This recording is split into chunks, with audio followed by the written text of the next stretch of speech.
Hi guys, welcome back to my channel Andhra అమ్మాయిను. నేనైతే ఆన్లైన్లో 3 ప్రోడక్ట్స్ ఆర్డర్ చేశాను వినాయక చవితి కోసం. ఎలా ఉన్నాయో చూసి చెప్పండి. అండ్ ఫస్ట్ వన్ వచ్చేసి లోటస్ వాల్ హ్యాంగింగ్ అన్నమాట. చాలా బాగా వచ్చింది క్వాలిటీ కూడా. అండ్ ఇవి వచ్చేసి రౌండ్ షేప్లో ఉన్నవి, బ్యాక్ సైడ్ అంటించుకోవడానికి చాలా బాగుంటాయి.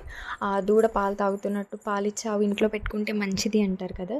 సో నేను అందుకని ఆర్డర్ చేశాను. క్వాలిటీ కానీ పెయింటింగ్ వైజ్ కానీ చాలా బాగుంది. ఇంత బాగా వస్తుంది అనేది అస్సలు ఎక్స్పెక్ట్ చేయలేదు. మీరు కూడా ట్రై చేయాలనుకుంటే ట్రై చేయండి. అండ్ నీట్గా కూడా ఉన్నాయి కదా చాలా. అండ్ థర్డ్ వన్ వచ్చేసి వినాయక చవితి కాబట్టి వినాయక చవితికి థీమ్కి సెట్ అయ్యేలా ఉండడం కోసం నేను వినాయకుడిని ఆర్డర్ పెట్టాను. అక్కడ మనకు ఒక శ్లోకం అండ్ ఇవన్నీ కూడా ఓన్లీ కార్డ్బోర్డ్తో చేసినవి కాదు, వుడ్ మాట. మెటీరియల్ వచ్చేసి పెయింటింగ్ కూడా చాలా బాగా వేశారు. ఎక్కడ కూడా డ్యామేజ్ కానీ ఎట్లాంటివి ఏం లేదు, చూస్తున్నారు కదా. అండ్ లాస్ట్లీ బబుల్ ర్యాప్ అంటే నాకు చాలా ఇష్టం, అందుకే వాటిని అట్లా చేస్తున్నమాట.